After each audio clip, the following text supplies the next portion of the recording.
Hey guys, welcome back to the podcast. So we have an interesting guest on today. He is a chief, and I came across his post on Reddit, and he was asking about blue shirts and kind of what the E6 and below, what kind of things they would want the mess to know if they had the chance to tell them. So we're gonna discuss the disparity between E1 and E6 and the Chiefs or E7 and above. There's a lot of ways this can impact a sailor's life, and hopefully today we can find a way to move forward in a helpful manner, and maybe find a way for some of us a good way to approach your chief. So you know who we are. I'm gonna throw it over to our guests. Let them tell a little bit about themselves, and then we'll jump into the topic. So, hey, thank you so much for having me on.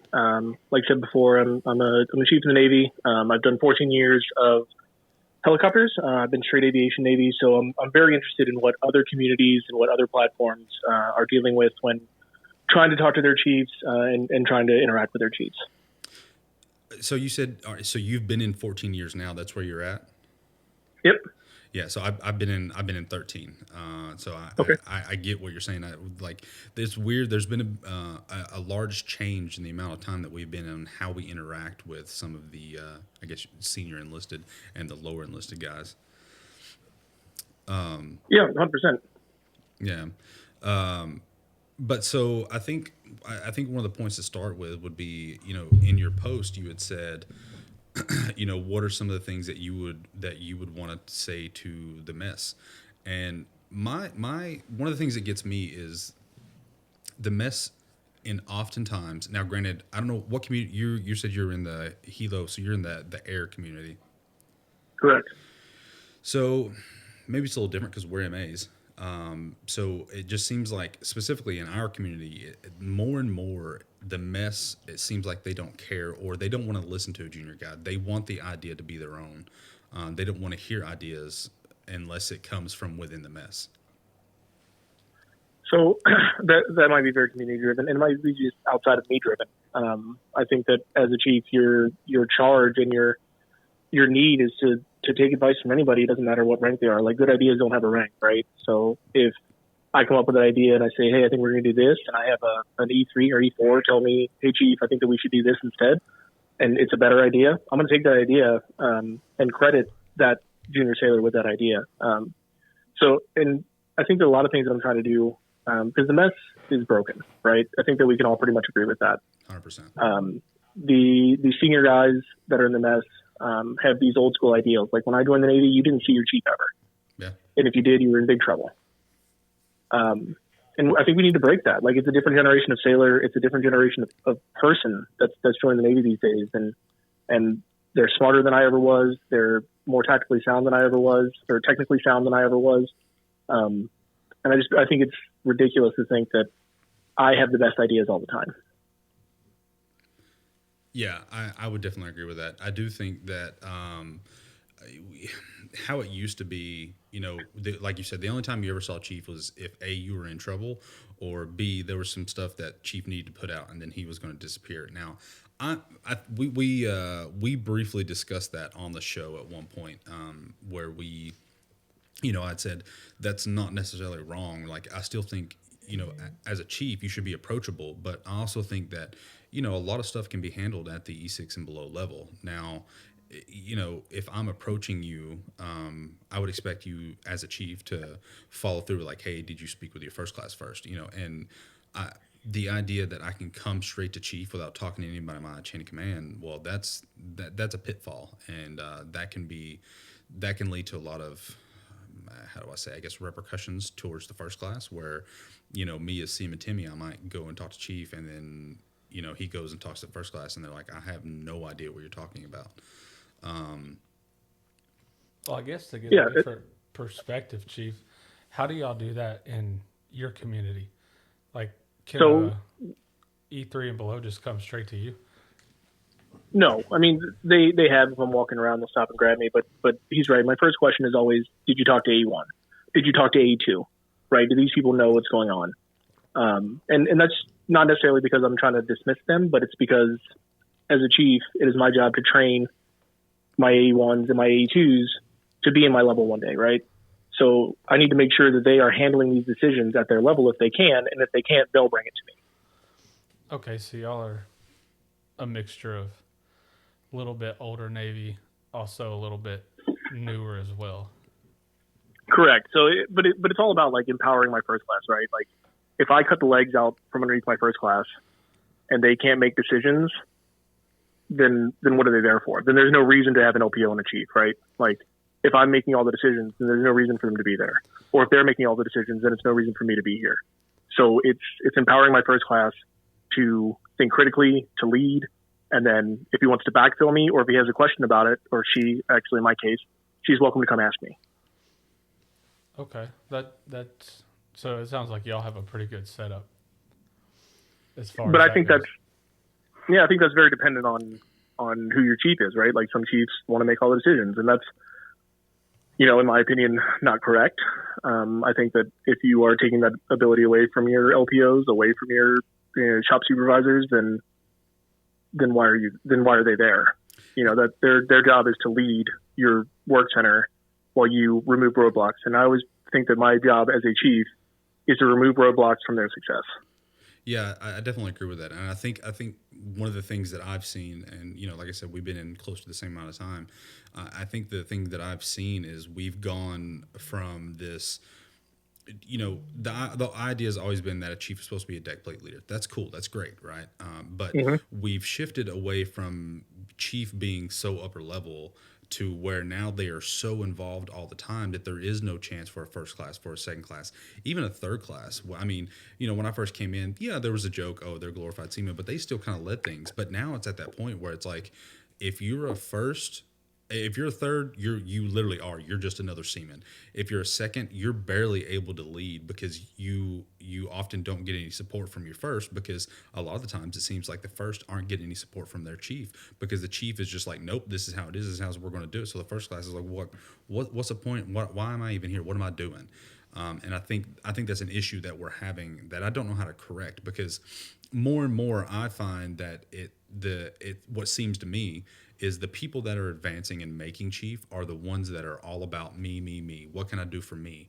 And seem to want to take themselves to the next level, versus the reason I'm still in the Navy today is because what can I do for my junior sailors? How can I help you? That's why I'm here. I'm not here to, I'm here for the mission and then also to take care of my junior guys, because I was there, I did that, and I made rank. So now it's my turn to take care of you. And I agree 100%, but the Navy fosters that environment. Right, the Navy fosters an environment of be the best, keep things from people, stab people in the back. Look at the eval system. There's a literal ranking in the eval system, and that fosters an environment of a cutthroat nature, right? And then you make chief, and you're supposed to in 6 weeks completely erase that thought process to be part of a team, right? I'm not saying that that's how I made it up the ranks. I've always been very involved in my junior sailors. I would have them on. You could ask them, and it's not, you take my word for it. But that is an environment fostered by the Navy, and this promotion from within, and this idea that you have to be the best and then be part of a team doesn't work. Yeah. So what I guess. So if we kind of hit on, AE1, AE2, if they were to approach you, what would be a good way for someone to approach you? Obviously, let's say it's a third class and they have a question about something, or they, maybe what I'm getting at here is, what kind of situation would it be okay for a third class to approach you, and in what manner? How would you want that? So I think if it's a third class, it's going to have to be like a big Navy program. So like, I'm not getting BAH and I'm supposed to. My BAS is messed up. My pay is messed up. I have exceptional family member that's not being taken care of, right? And I can go talk. I was like, all right, A1, come here. I was like, hey, did he talk to you about this? Like, are you aware? Do you know what's going on? And she'll say yes or no, depending on the thing. And then if no, then we'll try to work on it together. And I'll tell you, and I tell, my kids as well, like I call my junior sailors my kids. So I tell my kids as well, I'm not the smartest person in the world, but I'm happy to look into whatever you need me to do. Like, there's Navy programs that I know nothing about. Exceptional family member is one of them. That's why I bring it up. I know very little about it because it's not something I deal with on the day to day. But I think if they came to me with a big Navy program they had a problem with, a pay issue, a family issue, something like that, or something where they're going to hurt themselves or somebody else, I would want that to come to me. Yeah. If it's day-to-day work stuff, that can probably be solved at a lower level. Well, something that we had talked about in an episode we haven't released yet, but at this point it may be out. But one of the things we talked about was there is a difference between, approaching your chief because you don't feel comfortable talking to your first class, and then approaching your chief for a work-related issue that someone, that in first class, second class could have handled. And I think that if you are going to, if I was seaman whoever and I decided, man, I really don't like my first class, I don't trust them, I don't feel like I can talk to them, and I felt like I could trust chief, then I would want to go to chief. But what people fail to realize is when they do that, they should still talk to their chain and be like, hey, listen, I'm going to talk to chief. You don't have to give them all the information, but let them know I'm going to talk to chief. So that way that gives them a chance to be like, okay, cool, let me take you to chief. Or if you're not available at that moment, I can let chief know and say, hey, I'm not sure what's going on. Seaman so-and-so didn't want to talk to me. So that might give you as a chief a little bit of urgency, like, okay, maybe I need to reach out to this guy. And I feel like there's a difference in personal and work related. And I mean, those two can kind of intertwine. But I mean, I think there is that distinction. Well, we've kind of and you're absolutely right. Sorry to cut you off, Chief, but that's what we kind of have lost is people don't let us know. Yeah. They just go to Chief. Excuse me. And Chief comes back and says, hey, this person came to me and this is what I told them, or this is the call I made, which is fine because you're the chief, but there might have been a better or easier solution without getting the chief involved. But nobody ever said anything to the 1 or 2 pay grades below the E7 pay grade to let us work it out. Or we get hit by chief saying, why isn't this taken care of? Why are they coming to me? But chief never asked them, did they come to us? So that's the big disconnect, is it's not being reinforced. Hey, did you go to this person before coming to me? If so, did they not do anything? Are they not handling it? What's the issue? And that's kind of missed. And there's a disconnect between the mid-level leadership and the chief level leadership. So, but I think you're talking about two different things, right? So if a third class or an airman or, up to a second class comes to me and says, hey, I don't really trust AU1, I don't really trust AM1, whoever, I'm going to pocket that information, right? Because that's something I need to figure out why. Like, what am I doing that is making, or what are they doing that I'm not seeing that is making the shop not trust them, right? But for me, I'm still going to backfill my LPO. I'm still going to backfill my second, if I need to, my second class, saying, hey, seaman whoever came to me said he doesn't trust you. We need to delve into that, but this is what's going on with them. So we need to figure that out. And if I've already made a decision, if I know the answer, I'm just going to give them the answer, right? Hey, when you do this, X, Y, and Z. But that's not an all stop with me, right? If I say, hey, this is what we're going to do, and they say, well, actually, Chief, that's wrong. We can't do that for X, Y, Z reason. Then I will be the one that looks like a bad guy, and I'll backtrack on it. And I'll say, hey, I'll pull A3 or whoever aside and be like, hey, actually, you know what? I looked into it. I was wrong. I talked to A1 about it because she needs to be aware. And she actually told me this. So still giving the credit to the A1, giving them the ability to be trusted, and still fixing the problem, right? I kind of think we are. While also trying to figure out why that breakdown of trust exists. I totally agree. I think we're saying the same thing, just in my experience. It's not, hey, I don't trust this person, so I'm coming to you. It's just they, for whatever reason, chose not to come to me, or they saw Chief first. Mm-hmm. And it's not being reinforced. Did you not feel comfortable going to this person? That's never even covered. It's just our chief or chiefs have an open door policy, and either the chief is being left out or we're being left out. Yeah, the open door policy Agree. thing makes sense.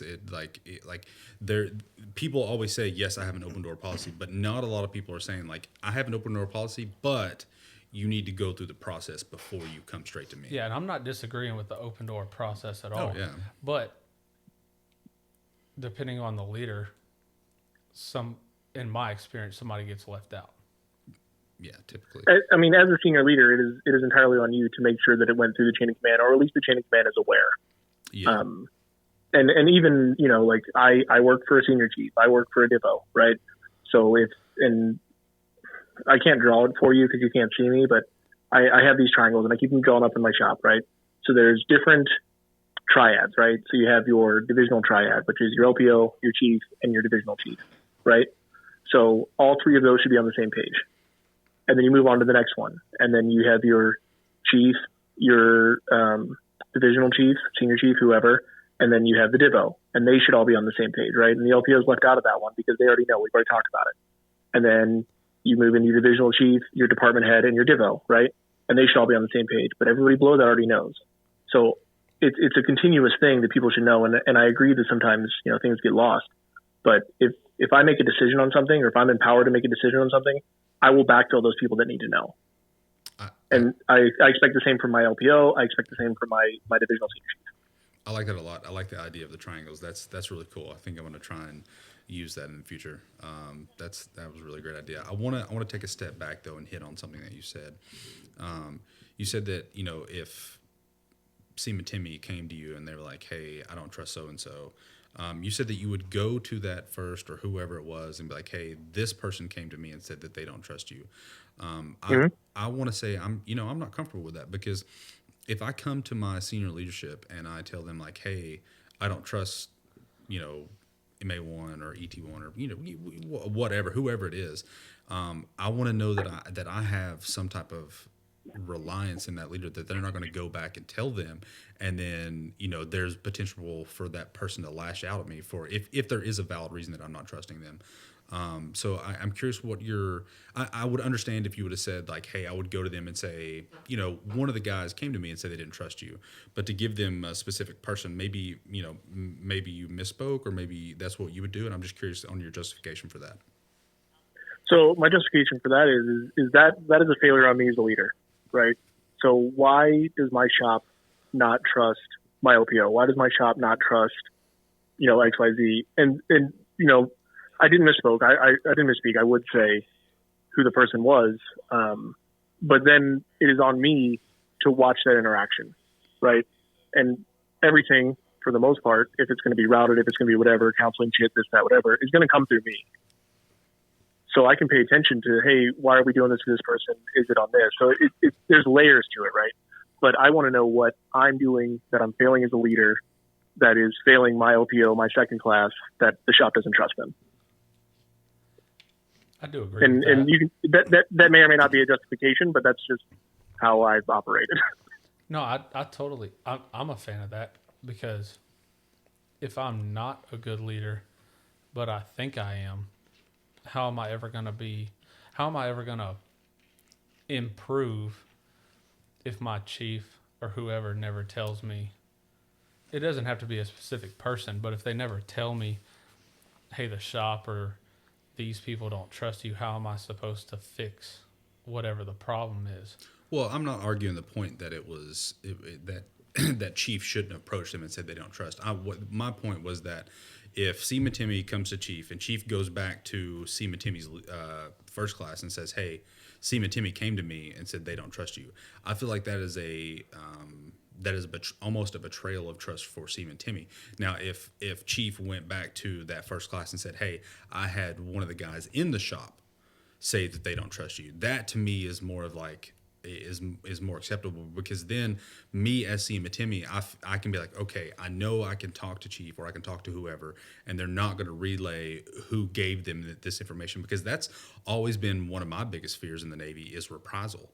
And like, you know, that was my point. I'm not saying it's good to go back to the leader and be like, "Hey, what are you doing that these people don't trust you?" I'm just saying specifically as Seaman Timmy, if I figured out that you went back and told them, well, immediately I wouldn't feel like I could talk to you anymore. Yeah, and that's a fair assessment, and that's something that I can look into, because I will tell you that I've never run into that problem because I continued to do it, and I think that if I did run into that problem, I'd be like, oh shit, maybe I should backtrack on that. But I think it's because I pay so much attention to that interaction post that conversation that I can kind of cut that off of the head. I don't know. I'm even a fan of that, because to me, the leader should be level-headed enough, even if they're told this person feels this way. Yeah. They should. I mean, reprisal is against the rules as it is. Does it happen? Yes. But as a leader, to me, I'm the type of leader, I like to be told, hey, this person feels this way. Hey, that person feels that way. Some people don't agree, and that's fine. I kind of like that, though, because... Sure, but I can understand the point that... Yeah, I can understand the point that Seaman Timmy is going to be like, well, now I can't talk to Chief because he's going to go, tell whoever. Seaman Timmy should never know that Chief told... That's also... The first class... Yeah, so that's what I'm getting Agreed. at. The Seaman Timmy should never know that the Chief told the first class, Yeah. hey, or second... Yeah. Hey, this person feels this way. Well, also, there are situations where Seaman Timmy may address Chief, and, at some point, you as a Chief might go, hey, okay, maybe we need to have a three-way conversation. And you pull that other person into the office, and then you have that type of conversation. And that might be hard for Seaman Timmy to go, shit, I really didn't want to address them, but sometimes there are those situations. So I understand all sides. I'm playing a little bit devil's advocate, but I'm also playing a little bit of how I felt. But yeah, I think these are all good points and good things to talk about. And I think that, for a listener, if you are Seaman Timmy and you are worried about that stuff, I would say that's a conversation to have. If you are approaching already because you don't trust your leadership and you're approaching your chief or whoever, that's a conversation you should have while telling them why you're having problems with your leadership. Right. And if Seaman Timmy comes to me and says, hey, I'm coming to you because I went to AU1 or whoever with X problem, and this is what happened, and now I can't trust that person, we're going to have a different conversation than, the first time. Yeah. Yeah. I think a lot of those problems come from immature leadership. Yeah, 100%. And that's another issue to address, So I'm curious about how your life has changed since you became a chief. Like, when it comes to information flow and dealing with subordinates and things like that, how has your life changed from how you expected and kind of what you actually implemented? Because a lot of chiefs, what I like to say is everybody goes through a change. When you make rank, everybody goes through a change, right? Because all of us bitch and gripe about the next level up, and we may say, oh, I'm never going to be that way. Well, it's just natural. When you make rank, you're going to get a little bit more power. You're going to get a little bit of whatever. And I think what defines you as a person and as a leader is how you let that affect you. Because once you go through that change, are you going to stay that way forever? Or are you going to revert back to your old self and still be that solid leader, just with more rank now? Or are you going to become kind of this shithead that lets the power go to their head? Sure. So you either die the hero or live long enough to see yourself become the villain, right? Yeah. And that's kind of how I always took it. And Batman quote, but most people that have ever worked for me and have worked for me for a long time, my just previous LPO, I was her LPO when she was second class, and then she made first and I made chief, so I was her chief as an LPO. And when it comes to my guys, nothing changes, right? Because my priority has always been them. The honest truth is, and I tell all of my guys who come in, I don't care about the aircraft. The aircraft will get fixed. The mission will happen because it's going to, because it's inevitable, right? Like you're going to do it. But what I do have an effect on is how you guys feel about it. So if I empower you guys, if I make sure that we're taken care of, if you need a mental health day or whatever, like I'm on board with that. How my life changes, I have more ability to make that decision now, right? So like I have a bigger effect on everyone than I did as an LPO. I have a bigger effect on everyone than I did as a second class, because as far as I'm concerned, I should be the stop for my shop. So if something happens in my shop, I should be the stop for it. Sometimes that's not possible, DUIs, whatever the case may be. But if I can handle it, I will. and it should not go beyond me unless I absolutely need it to. And there's times where, if I don't know the answer and I know another chief does, I'll bring him down to the mess, and I won't give him names or whatever. I'll just say, hey, I have this situation. This is what's happening. What can I do about it? And that's what I think the chief's mess should be, right? As far as other stuff, like, it's easier for me to get things done as a chief. Realistically, like, my first class will call and say, hey, I need this. And they'll say no. And then I'll be like, okay, I'll call. So then I'll call and they'll be like, oh yeah, right away, chief, whatever. But I don't know if I expected that change, but that's the biggest change that I've seen. Is it's so much easier for me to get things done than struggling as a first class. Yeah, the mess always kind of trips me out, right? So like, it is it's a fraternity. It is basically when you become a chief and you go through a season and you do all that stuff. It really becomes a fraternity.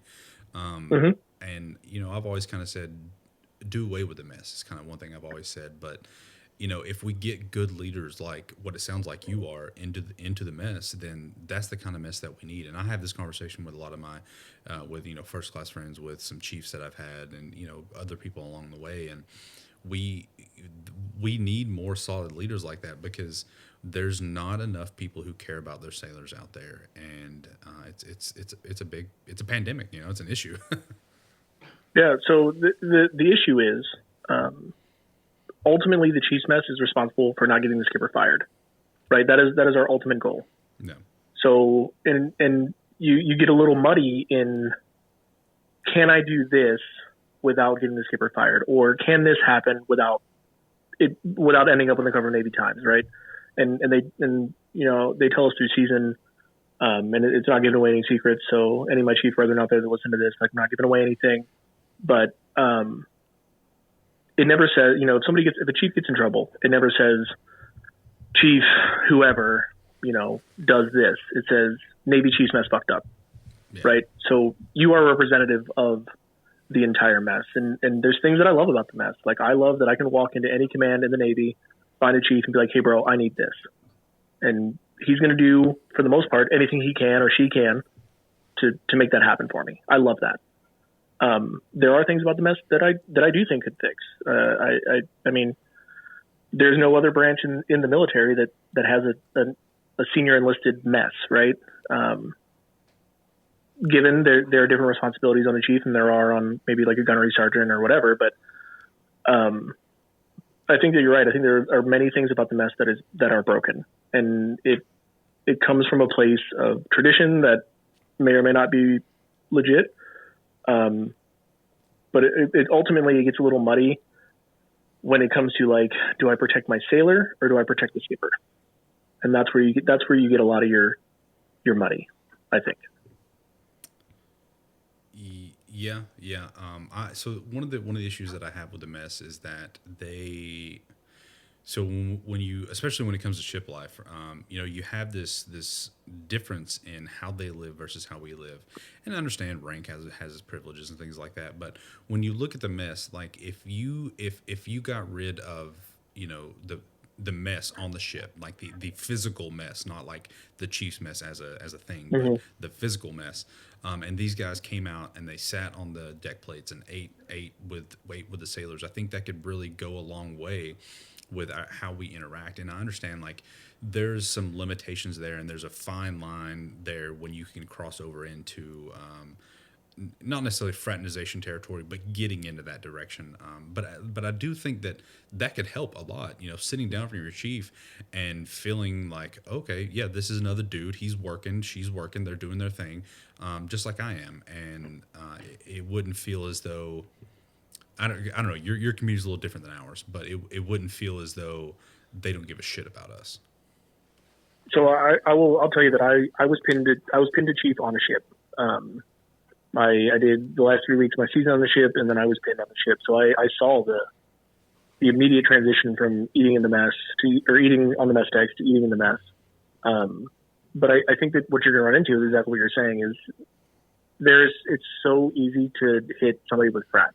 It is so easy to hit somebody with fraternization because perception is reality, right? Yeah. So if we took away the physical chief's mess, and you had the chiefs go down and eat the mess decks and eat with everybody else, you're just going to create a chief's mess in the mess decks, because because of that favoritism, because of that perception. If I'm sitting down with my A2 having lunch and I'm saying, hey, we're just talking and whatever, and we're just being humans, A3 sees that, and then maybe A2 gets an award, or maybe A2, gets a 24-hour special lib, and then boom, I'm hit with favoritism.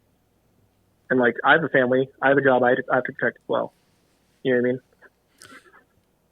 Yeah. I mean that makes sense. I don't know. I just something's got to give. Some things need to change, and I think having good leaders like you in that space is a potential for that. And I won't lie to you. I will tell you that I am a very small voice in a very large ocean. And all you can do is plant generational seeds. And I'll tell you that, like, the last class that I put in this season, my season was pretty fresh. So I still had some of those old wounds. So I probably reacted a little differently to things than most chiefs would. And not to say that I was soft or anything, but I understood where they were coming from. But I implanted that on the next generation of chiefs. The issue you're running into is your guys that have been in 25, 26, 27 years that came in the 80s or the early 90s when things were rough. But it's generationally changing, right? So your guys that are coming in now are smarter and more technologically advanced and more in touch with how they feel, and they want to talk about that. And people say that's a bad thing, and realistically, it's not, right? Like, unfortunately, I think that it hurts our warfighting capability because you need hard men to fight wars, hard women to fight wars. Yeah. But I think from a personnel and morale and general job satisfaction standpoint, it's tilting towards the better. Warfighting, maybe not. And that's where you got to teach resiliency. You got to teach mental toughness. And if that means that I got to give, AE3 or airman whoever a mental health day to get their head right so they can be back in the game, then why not do it? Yeah, I mean that's a big thing for me is understanding that sometimes people just need things. People need a day off. People need a half day. Whatever. Everybody has their own unique needs, and if somebody is finally at the point where they feel like, hey, I've got to ask for this, and then for the leadership to turn around and say, nope, we can't support that when clearly you can, I think that is an issue. Because that takes a lot of guts from someone of lower rank to approach you and be like, hey, I need this. And if you shut them down, that's really shitty. It's funny what you were saying about the generational thing. It definitely seems like the newer breed of sailor is I've heard it called the why generation, because they always ask why. Why do you need me to take out the trash? Well, because I told you to take out the trash. It needs to go out, and you are here. Take out the trash. Or why are you doing this? And sometimes people get frustrated with them asking why. But really, if you just think about it, if you just take a second and give them a brief explanation of why, that took 5 seconds out of your day, and it helped a sailor go, okay, I understand now. This is why I have to do this job. I don't think that is. Sometimes if you're like busy, it can be a bad thing. But if you have a moment to explain it, like, it's not a bad thing. So, but what you're talking about is setting expectations, right? So if I set an expectation with everybody that checks in with me, I say 9 times out of 10, I will ask you to do something. If I ask you to do something, then there's room for why, right? If I say, hey, can you go out to whatever aircraft and fix whatever gripe? There's a question. Then there's space for a question of why. If I tell you, I need it done now. That makes sense. But you got to set that expectation. You can't just expect people to understand your leadership style. You can't just expect people to understand how you're going to lead. You need to set that expectation. You need to tell them, hey, this is my expectation from you, and I'm happy to hear your expectations from me. And if you set that in the beginning, then there's no question. There's no room for that. Well, chief doesn't care. Because if I tell you to do something, then you know that I need it done now because I haven't asked you to do it. But we had that conversation. Yeah, I mean, I don't have a rebuttal. I'm really glad you came on. I like you. You're down to earth, and you seem like you would be a chief I would like to work under. And I think that's the key, right? Like, you want to be the chief that you wanted when you were an airman? And I had very good chiefs for the most part growing up, but I also had some really shitty chiefs. But you learn from both, right? I learned what I want to do from the great chiefs that I had, and I learned what I'll never do from the not so great chiefs I had. Yeah. So let's kind of pull back a little bit, because I feel like we've hit and gone off the rails a little bit occasionally with what we're talking about. So one of the big things is, excuse me. One of the big things, that we were talking about is the disparity between E1 to E6 and the Chiefs. So what are some of the things, because you're in a unique situation. You made chief not too long ago, so you're in that unique situation where you were an E6 and now you're a chief, so you can kind of see some of that stuff. What are some of the things that you saw at the point that you, right before you made it, that you wanted to cross over and kind of fix some of that disparity between us? And what are some of the things that kind of you were asking about in your post? So what I was asking about my post, for anybody that hasn't read it, was, what is something you wish your chief knew? What is something you wish your chief understood that E6 and below need? I got a decent amount of comments. I was like, well, shouldn't you know? You were a first class, right? But yes, I know what my guys need in my community, but I'm asking maybe why, because I don't interact with the sub community. I don't interact with shipboard community for the most part, right? Like, I deployed on ships, but I don't really interact with them. So what I was asking is what do you wish your chief understood? And I think that if every chief took a minute to just kind of set that expectation, to have that conversation on check-in, you're going to eliminate a lot of these problems where it's like chief doesn't care, whatever, because that expectation has been set. And I think that's the key in all of this is chiefs just expect people to do things because you told them to. And sure, we're in the military. There's a rank structure. You should do, according to the uniform code, military justice, and, articles of whatever, you should do things because you're told to. But that's not how today's generation works, right? Then you have to set that expectation. You have to have that conversation. Yeah. I can't speak from all other viewpoints, because like you said, each community is kind of different. So with the security viewpoint, something that speaking for myself, I'm sure my partner here can speak more on it, but one of the things that we would like for our chiefs to understand is, not just our chiefs, because there are chiefs who fill in as CDO, and the CDOs work closely with security, because, if anything goes on base, we have to notify the CDO. So I think some things that we would want them to understand is, hey, remember where you came from, because you did the not the non-chiefs, not the non-MA chiefs, but specifically the MA chiefs. Remember where you came from, because when you did this job, you had to make all these phone calls, you had to gather all this information, you had to do all these things. They need to remember our job it can be complicated and overwhelming, and oftentimes we find that if something's going on, they're blowing us up for information. It's like, hey, whoa, I understand you have a job, but I'm giving you information that I have. When I get more, I will give you more. And I think that's a big one. But when it comes to the rest of the chiefs, is understanding that as security, when you're filling in a CDO or you're interacting with us, we're just trying to do our job. We're here just like you. You have your set rules, you have your regs, you have your manuals, you have all these things. We're here doing the same thing. We're just trying to make it through our day, do our job. And if we come to you, we're coming to you for a reason. We're not just here because we're trying to mess with you, and as a CDO, you have to understand that, like I was just saying, we have a lot of information that we have to dig through, a lot of things that we have to deal with. And I know you have time management things that as a CDO you would have to deal with, whether it's a blue dart message or whatever kind of message it is. Or you may be interacting with a skipper. We will update you with as much information as we have, but we can't give you more until we get more. And take the time, especially as a CDO, to learn kind of what MAs deal with and the watch commanders and things like that. And something that bothers me that we've kind of gone away from is, a lot of people don't give a shit about the uniform regulations anymore. And that's one of our biggest job as MAs, is dealing with that. And, used to, if someone was giving you issue, well, first thing, if I ask you for your ID, you are required to present that to me. That is not your ID. That is the government's ID. the sense that it's your ID is it has your picture on it. Otherwise, it belongs to the government. So when I tell you to give me your ID, you are required to give me your ID. And so used to, we could take your ID and be like, okay, you're giving me a lot of issues. You're not listening, whatever.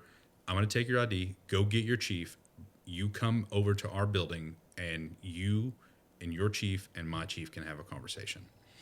And, we don't really, at least I don't see it anymore. You don't see things like that where we're able to correct things. And like, I was on the ship, and correcting people, they'd be like, well, my second class, my first class, my chief doesn't care. And it's like, that's not how the Navy works. The Navy has rules and regs for a reason, and my job is to correct it. And so something like that, just having the mess and having more chiefs understand that, like, you guys are you might think you're sitting in an ivory tower, but you're still under the same rules and regs and we are, and we're just trying to do a job. Sure. So you're running into what I talked about earlier is where do I draw that line, that muddy line between protecting my sailor and protecting the skipper, or protecting my sailor and protecting the Navy, right? Mm-hmm. So the Navy's rules are in place for a reason, right? Uniform regulations, height, weight, all that stuff. They're in place for a reason. Set a uniform look, professionalism, all that stuff. But then you're also asking me to protect my sailor, right? So if you as an MA are coming to me and saying, hey chief, I caught airman whoever doing this, what are you going to do about it? I'm not going to have that conversation with you. You know what I mean? Yeah. Well, as an MA, that shouldn't be a thing at all. That should be like, hey, this is what I saw, and then I should allow you to fix that. I should not be asking you, what are you going to do about it, chief? That should be hey, I found this. He's giving me a hard time. Here you go. Right. So, and then it is my job as a chief to take my guy and be like, hey, this is what the uniform regulations say. Do that, right? And then if they don't, then it's my job to maintain that correction.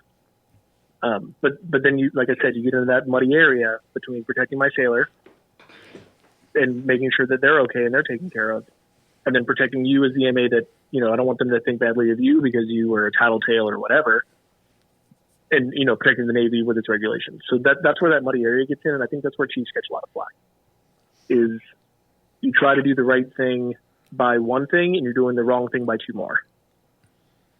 Yeah, what I've seen with that is you correct somebody and you either don't know who their chief is or they're not there, whatever the case may be. What I've seen with that is a lot of times our chiefs know who their chief is and it's their buddy. And then it's like, well, it's okay, just forget about that. Because they don't want to go to their buddy or their friend and say, hey, my sailor caught your guy messing up.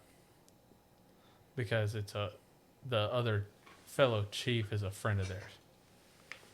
Well, then you're just getting into bad chiefs, right? Like, yes, I will do whatever I can for any other chief if they ask me about it. But if a chief comes to me and says, even somebody I'm friends with comes to me and says, hey, I caught Seaman whoever doing this, or my guy caught Seaman whoever doing this, like, that transcends our friendship. That is now our job, right? And that separation is important. And if a person can't separate that, or if the chief can't separate that, there's a different thing. Now, I think where the issue that I see a lot is if you guys as MA, whatever rank, correct a chief, and then your chief covers that up, that's where I see the issue. Yeah, I would definitely agree with that, and that's that leads into a bigger conversation about us getting away from being under the CO and having a provost marshal and all that. But yeah, for sure, because I remember back in the day, I didn't care who you were. If you were E1 to 09, I didn't care. I was correcting you, and at one point my secretary was like, "Hey, stop." People are complaining. Stop. And I'm like, that's my job. My job is to be here to correct people. And, a lot of that can kind of get thrown under the bus, which kind of leads me back to the conversation where, me correcting somebody on a ship and they're saying, oh, well, my chain of command doesn't care. It's an issue that's hard to address. But also, there's an appropriate way to approach someone of higher rank and correct them. Right, and a lot of it is about how you approach that situation. Like if an MA2 comes to me and says, "Hey, Chief, your haircut's out of ranks," I'm bald, so it's never going to happen. But if they came to me and said, "Hey, your haircut's out of ranks or out of regs," I'd be like, "Oh, okay, you're right. Let me go get a haircut." Right, like, but that's a personal thing. That's a taking pride in what you do. That's a, it doesn't matter if it comes from an AE2. Like if I'm going to set a standard, I need to maintain that standard. Yeah. So if I'm going to tell AE2, AE1, hey, you got to do this, then you better believe I better be doing that. And if I'm not setting that standard, then I can say nothing about it, right? Like we talk a lot about in the mess, you set a standard when you walk into a shop. So if I walk into my shop and everybody's goofing off and dicking around and whatever, do they continue to do that or they stop? Because that's the standard that I've set, right? So if there's work to be done and then they're dicking around on their phones, do they continue to do that? Because then obviously they think that I don't care. But if I walk in and they're dicking around, there's work to be done, and I just look at them and they go, "All right, Chief, I got it," and they put their shit down and they go do whatever they're supposed to do, then that's the standard I've set, right? And so, but I better maintain that standard. Because if I don't maintain that standard, because sailors are smart, man. They'll mom and pop you. You're talking about a sailor that'll come to you, say, "My chain of command doesn't care." Well, okay, let's go talk to your chain of command about it then and see how much they care. Because sailors will tell you whatever they want to not be in trouble, right? They're smart. Yep. They'll do it with me in the divo. They'll do it with me and my divisional senior chief. They'll walk straight to senior chief and say, "Hey, can I have a day off tomorrow?" And senior chief will say, "Yeah, no, whatever." And then come to me and be like, "Oh, I didn't know anything about that," right? Yeah. So I think that's where the differentiation is if you have chiefs that are covering for other chiefs. Does it happen? Yes, but in the same sense that it happens that you would cover for your buddies. Do you know what I mean? Yeah. Yeah. Like, would you dime out one of your friends? You know what I mean? I mean, that gets into the level of what I'm diming them out over. But yeah, sure. I mean, obviously it's situational, but something like a uniform regulation or something like a whatever. Like, are you gonna dime out your buddy over a haircut, over an incorrect length blouse? No, generally not. Yeah. But kind of going back to some of the things that I would want the mess to know is clarity and openness, because like we were talking about just now with maybe we correct chief and then chief goes back. Our chief is like, whatever, don't worry about it. I think situations like that, that's whatever. But when it gets into situations like that where it's a bigger deal about something where I don't know, like if one of the chiefs gets in trouble or if anything's going on and it has to go through the mess and all the sailors are sitting around going, "Okay, what's going on?" Having that openness with us and letting us know, like, you don't have to give us all the information, but be like, "Hey, I understand. This is what happened. Here's what's going on," and give us a brief overview of whatever the situation is, whether it's a schedule change or somebody got in trouble and you guys are dealing with it, or whatever the case is. Having that information come down to us to let us know, like, okay, hey, they are involved, they're taking it seriously, they're doing something, or whatever, is a good thing. And that can kind of branch into communication. Communication always is always a struggle wherever you go, but something like that will go a long way with the junior guys of just being like, hey, we get it, there's some shit going down, we are on top of it, and we were working on it. Right, but that goes back to what you said about the other way, right? If I'm hounding you for information as a chief and you don't have it, then I'm mad at you, right? Like, we have timelines, we make this, we have to do this. If you're hounding me as a junior sailor, or not even junior sailor, I mean, E6, like, you and I have been in the same amount of time. I would not consider you a junior sailor, you know what I mean? But like, if you were coming to me and saying, "Chief, I need to know this, I need to know this," and I don't know, where's the differentiation there? Like, because there's sometimes that I just don't know. Like, there's sometimes it's like, "Hey, this is what happened," and that's as much information as I have. Yeah, and I think that there's a time where people, will intentionally withhold information. Mm. Yeah, I think that's bullshit. Covering up. Yeah. Right, and that's bullshit. But how do you differentiate between that? How do you as an MA1, MA2, or whatever, differentiate between me with intentionally withholding information or I just don't know? the difference is I need to be able to tell you, like, hey, I don't know. Like, this is what I do know, but that's all the information I can give you. And if that's not enough, I'm sorry. Yeah, I agree with that. I 100%, and that's what that's one of the things I was that I was leading to is as long as it having that conversation, getting whether it's all the information or hey, I really don't know, this is what I got, whatever. But having that conversation, I think, goes a long way because a lot of issues, especially here with us, what we're running into is there is nothing. We have no idea what's going on. There is zero communication. We're like, hey, Well, it's even sometimes don't worry about it. yeah, And I guess what that reminds me of is how you said, Chief, like junior sailors are smart, and when they throw out my chain of command doesn't care. Sometimes we run into that with the chief when it's like, hey, we kind of need to. I'm not trying to be nosy, but I need to know A and B so I can better accommodate or help this sailor. And my chief does know everything. And the reason I so confidently say that is because due to whatever situation at hand, I know that they have to know something, and they're not giving us anything. So that goes back to my triangle, diorama of if I know something, my LPO knows something, right? Like I don't hide anything from them, and unless it's something personal for one person that that can't be talked about, or like I'm not going to go tell AE1 like, hey, I sat in a DRB for 83 and this is what happened, right? Because they don't have there's no need to know there. That's just they just want to know. Yeah. So but me as a chief has to make that decision on what does my LPO need to know and what don't they, and what are they just curious about, right? But if it's something that's going to affect the command, if it's something that's going to affect the shop, like if I know it, they know it. If it's something that's going to affect one person in a different shop, then there's no business for them knowing it. You know what I mean?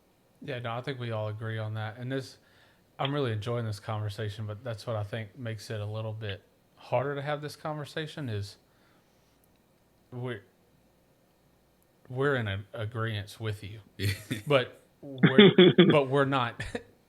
What we're trying to say is we're not getting that on our end from where we stand. And I know that there's not anything that you can necessarily correct, for us or for somebody at another command, but for somebody that's listening, I'm sure it's a good reassurance that there are still chiefs out there like you that are willing to see it and willing to share information and willing to take criticism from the bottom up. Yeah, I mean, I will ask my guys. So when I check in with the guys, we'll do the expectations talk, right, back and forth. And then I'll give it about 2 or 3 weeks, and I'll be like, hey, is there anything that you see that I can do better, right? Or is there anything you can see that you really like, whatever. And each person's going to be different. And I know not all the chiefs do that. And like I said, it's all about, for me, like I can control what I can control. And what I can control is what I do, what I put out to my mess, and what I put out to the next generation of chiefs. So this is how I operate. Here's my successes. Here's where I've failed. And hopefully that catches on, right? You got to plant seeds to grow trees. Yeah, totally agree. And I guess I didn't really get around to answering your Reddit question, but for me, it's don't forget where you came from as well. And I'm a big, just tell me what your expectations are, and I can follow them. It doesn't matter if you have a lot. It doesn't matter if you have a little. Just clearly lay out what you expect, and I can pass that on to my section or my guys, and help run it. I tell my skipper all the time, don't piss in my face and tell me it's raining. Yeah. Like if it's gonna suck, just tell me it's gonna suck, and I can deal with that. But don't dance around it and let me find out later that it sucks. Yeah, I've noticed that the aircraft and air side of the military is way different than our side. Oh yeah.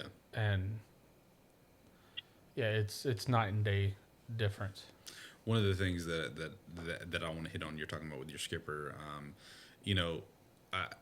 I'm a big proponent of being honest with the sailors, and one of the things that I find is there's a time to support the chain of command, and then there's a time to, I don't want to say not support them, but there's a time to be like, listen, I don't agree with this, but we have to do it. this, and being honest with your guys about, yeah, I get it. You all hate it. I hate it too, but that's part of the job and we got to do it. And I think that, I think that comes down to leadership and finding your way to do that. But there's a time where you just need to bold face support the chain of command. Like, yep, hey, we're on board with this. We're doing this, yada, yada, yada. And you sailors, you guys got to get on board too. But there's also the other side of it. And I think that not a lot of people, I think there's a lot of yes men and not enough people that are just being honest. So I will both agree and disagree with you. Okay. So I agree that there are times that I do not think what the chain of command is doing is correct, and I will address that at that level. But I will never, ever tell my sailors, somebody's making me do this. I know it sucks. We have to do this anyway. Because, like I said earlier, the buck stops with me. I'm making that decision. Yeah, because you're giving. So if they have an issue with it, and if they have an issue with it, they can take it up with me. Because AE1 is not going to go to our Divo and say, sir, this is bullshit. You want to come to me and say it's bullshit, we'll have a conversation about that. But the buck stops with me.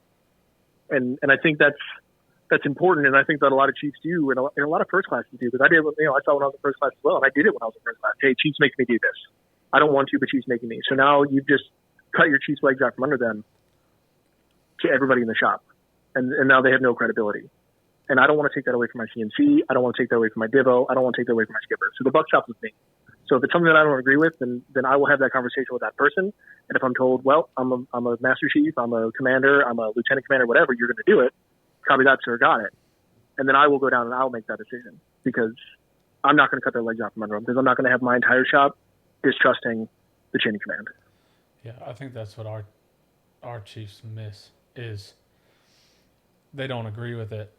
They don't fight against it, but they also come back and say, this is stupid, or so-and-so said, we got to do this. I don't agree with it, but we're going to do it because I don't have a choice. That's more of what I was getting at. I might have misspoke as I was saying that. Is I'm not trying to say like our chiefs do, where they basically call out, the CMC is saying we have to do this. It's done, but we have to do it. I was more of meaning like, hey, I am pushing back against this, but we have to do it. And it still probably falls in that same category where you're kind of cutting their legs out. But for me, at least I'm saying like, hey, yeah, I am doing this. I am fighting for you guys, but like, I don't know. Maybe I just see it differently. That's kind of my thought process. I think you're getting it they need to be more tactful about it. You don't have to say as a chief, Secco said we're doing this and we don't agree with it, or I don't agree with it. Yeah. You don't have to say who is telling you to do it. You don't have to say any of that. Yeah. But you can say, for now, we're doing this. I'm working on getting it changed or whatever. Yes. And move on from there. Yeah, that's the word. But then the issue runs into, if it doesn't change, now you don't trust me. I can see. You know what I mean?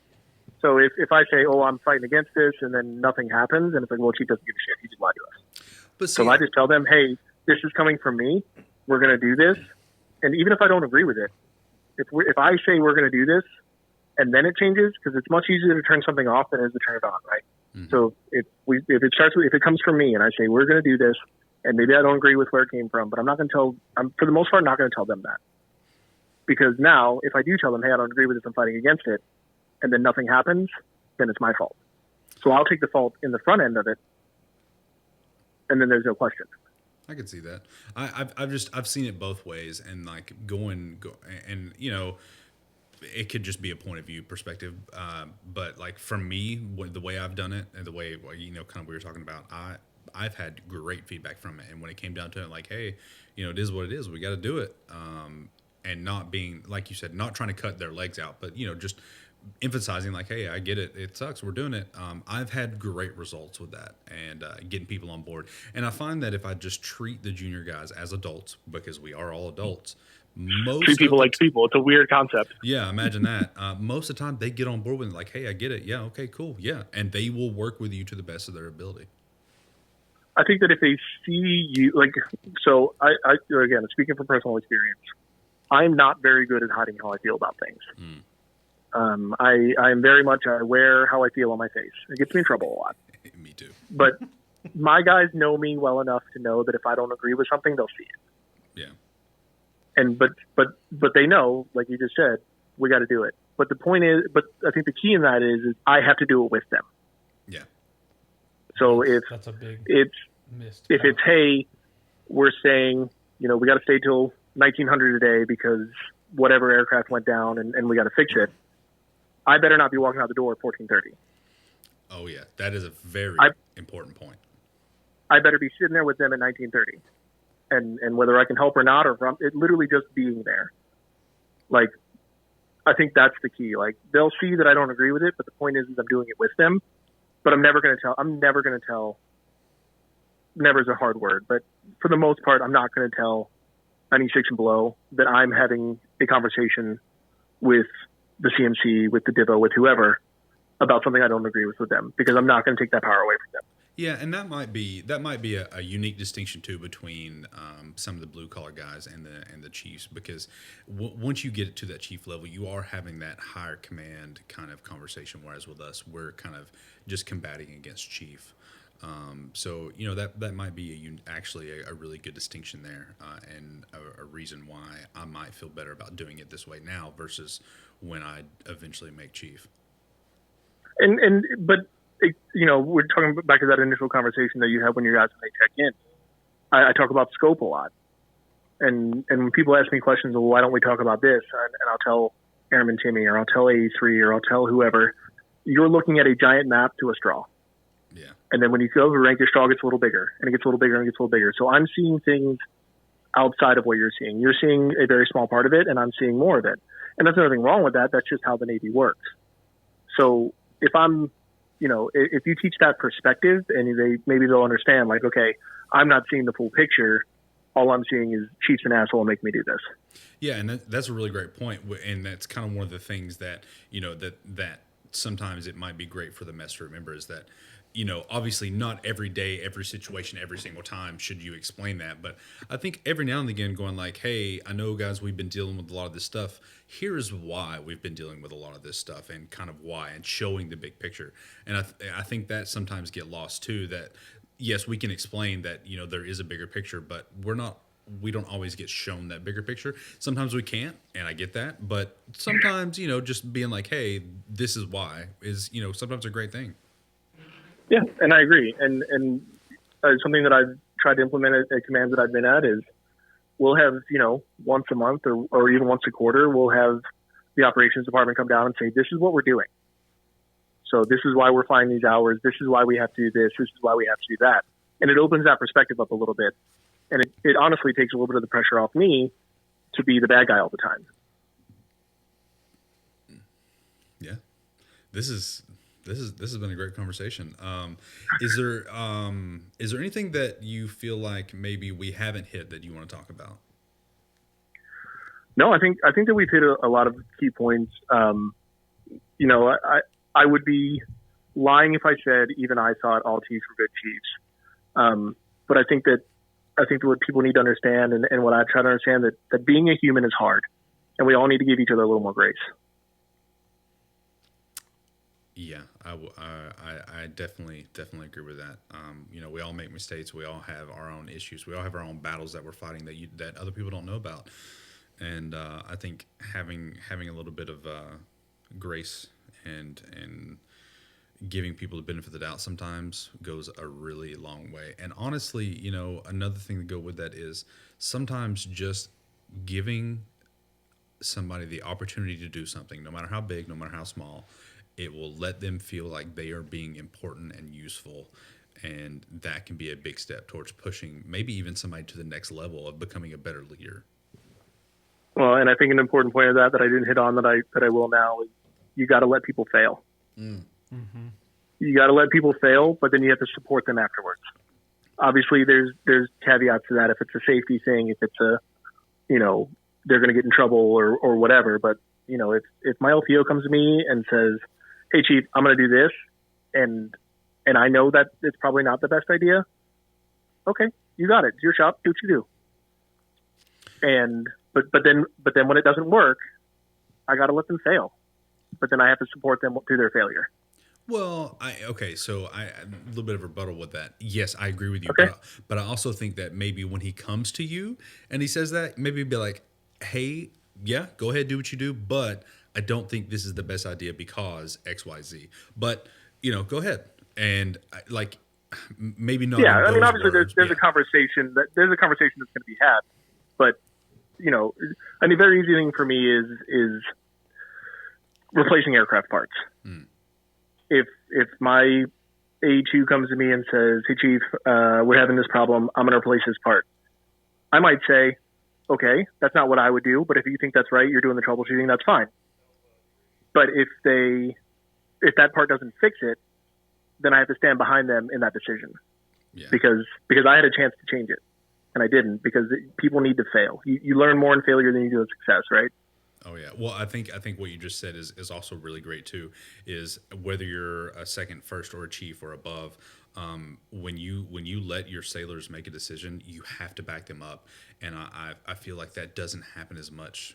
Kind of going back to that shitty chief situation, is saying, oh well, I told them to do this, but whatever. And you can't combat that. That's on that individual. But for people in general that are getting higher in rank, something to remember is if you let someone make a decision, first off, don't be a micromanager.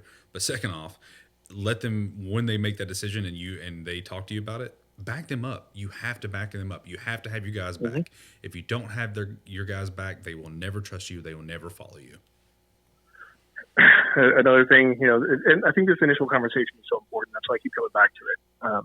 Your initial check-in conversation that you have with your chief, because a lot of people, or even your first class, and I don't know what rank you guys are, but if you're checking in with people with you and you're not having this conversation, I think you're wrong. But I tell everybody, if you put out for me, if you do right by me, I will have your back and go to bat for you 100% of the time.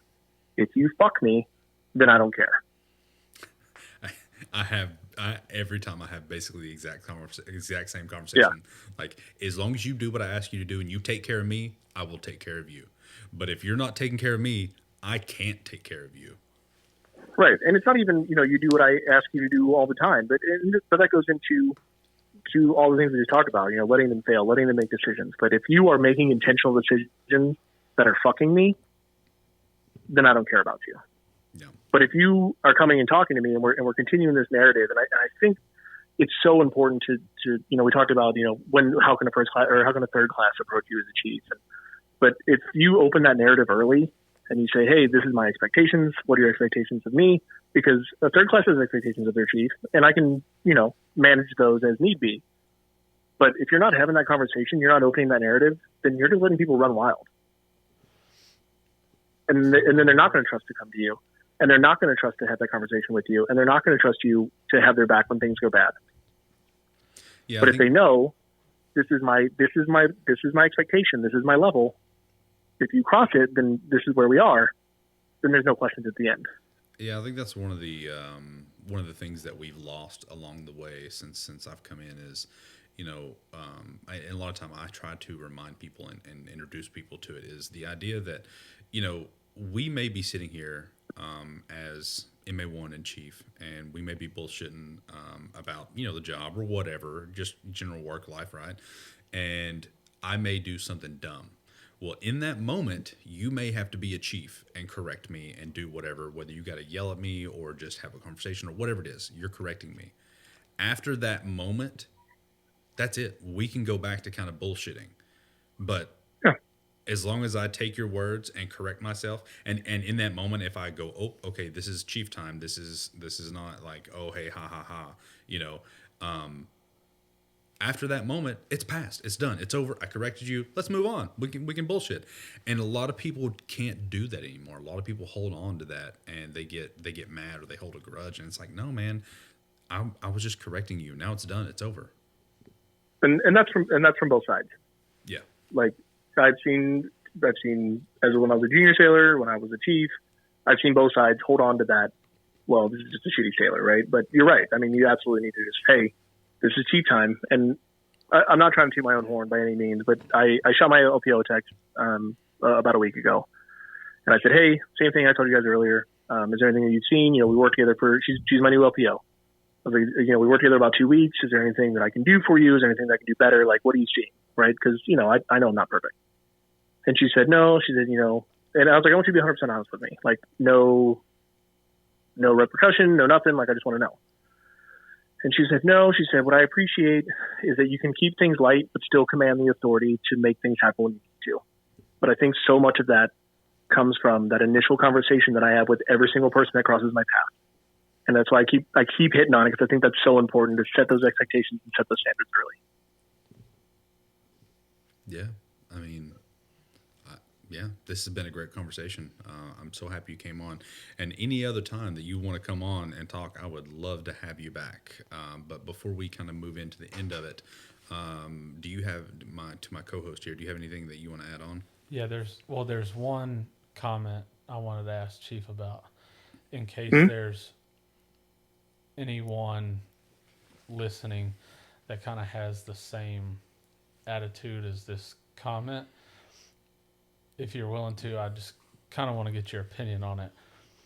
So okay. There was a comment on your post that says, standing out as a division is bad no matter what. The rewards for being the ones leading the charge aren't worth the amount of rework that happens when the other divisions can't get it right. We're always going to be held to the standard of the average. Take painting, for example. No matter how early we paint, if the rest of the ship looks like shit, we're painting again. We don't get promoted for being the ones who already had it done. The fact that everyone is painting again is proof that the top brass doesn't give a fuck about it, doesn't notice, or both. That's true for just about every task. So again, this is something I have to agree and disagree with. I agree that sometimes you have to redo things, and sometimes you do your part and it's not enough. But I disagree in the sense of, if you have an issue with that, that's a pride and professionalism issue, right? So if you aren't proud that your work center, that your shop, that your division or department or whatever is leading the charge, that's on you, and that's on your chief, and that's on your LPO. Because I am very proud of what my guys do, and my guys are very proud of what they do. And I want them to stand out for it. I want them to get awards. I want them, because you know what awards lead to? Points on a test. Mm-hmm. You know what awards lead to? When you come up to go for chief or whatever, that's in your record, right? Or sailor of the quarter or whatever. Like, these are all important things towards promotion. And it gets back into that perspective thing, right? So I don't know who made that comment, right? But if a E3 is making that comment and saying, well, I just have to redo it again, why should I do it good the first time? But then their chief isn't taking it that you did it good the first time, or their LPO isn't taking it saying you did that good the first time and you deserve this for it. That's on them. But it's a pride thing, man. Like, I am very proud of what my guys accomplish, and I'm very proud of what they helped me accomplish. And I don't think enough people take that on. They think, well, I'm just going to do it again, so why should I do it good the first time? Well, you should do it good the first time because it's a representation of you. Yeah, I agree. I felt like that comment was maybe made out of an ego standpoint. Maybe you feel that way because your division as a whole isn't good. Maybe you've had some bad experiences, and that's why you feel that way. Because I've seen that a lot. People think they're the best at what they do, but they have to do rework because a bunch of mistakes are found in whatever they were doing. But I don't want to take away from that person or anybody that feels that way, that, like, what you're feeling is valid, right? Like, everybody is the center of their own universe. And that goes into the grace thing, right? Like, being a human is hard. Being a sailor is hard. And we all need to give ourselves a little more grace and give each other a little more grace, because, it's not easy, and sometimes it sucks. And sometimes we all have to do things, and I have to do things that I don't like. I have to redo things. I have to pick up other people's slack. But welcome to the Navy. You know what I mean? Like, welcome to any job you're going to find ever. If you are the best at your job, you're going to pick up other people's slack. The reward for hard work is always more work. I totally agree. And that's not necessarily a bad thing. I couldn't agree more. Yeah, and I mean, honestly, with the rework stuff, that's something you need to take upon yourself. Like if you are leading the way and you're getting your jobs done early or whatever, and people are finding mistakes, take that as a learning experience. Like, hey, I messed this up. Okay, next time I know I need to do this. That way I don't make that mistake again. And Yep. you know, one of my goals. We do a lot of report writing for whatever reason, and we always send it up, and it goes as a younger sailor, it goes to your second, then your first, then your chief, and they'll red ink it to death. And so one of the things I always took pride on is getting to the point where I could send a report up, and having little to no rework. And that was a big point of pride for me. And I think we have lost a lot of, like you were saying, it's pride in your work. And I think we've lost a lot of people having pride in their work. Yeah. And this is a very self-serving saying, but if you come with the king, you best not miss. and if I know that I've done it exactly the way that it's supposed to be done, and you want to try to dig through it and find it, if you come with the king, you best not miss. Yeah, I agree. Because now you have no credibility with me. Yeah. All right. Well, like I said, it was great having you on. Is there anything else that you want to throw in for the night? No, I really appreciate you guys having me on. I'm happy to come on again if you guys have more time or more questions you want to talk to the chief about. Like you guys have noticed, I'm a pretty open book about a lot of things, and I'm happy to talk to you guys. Yeah, I would maybe love to have you on in the future to talk about what limited information you can give us about season and becoming a chief. I feel like that would be pretty interesting. I can talk to you about the process. I won't talk to you about what goes on in the mess. Oh yeah, of course, that makes sense. But yeah, we'd love to have you on.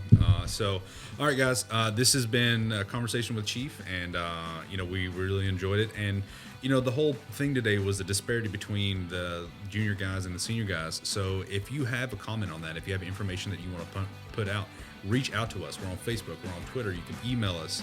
I found this chief on Reddit, and we were talking. Whatever the case may be, reach out to us. We can have you on, or we can try and do an episode on something you're interested in. So hope you enjoyed the episode, and we'll see you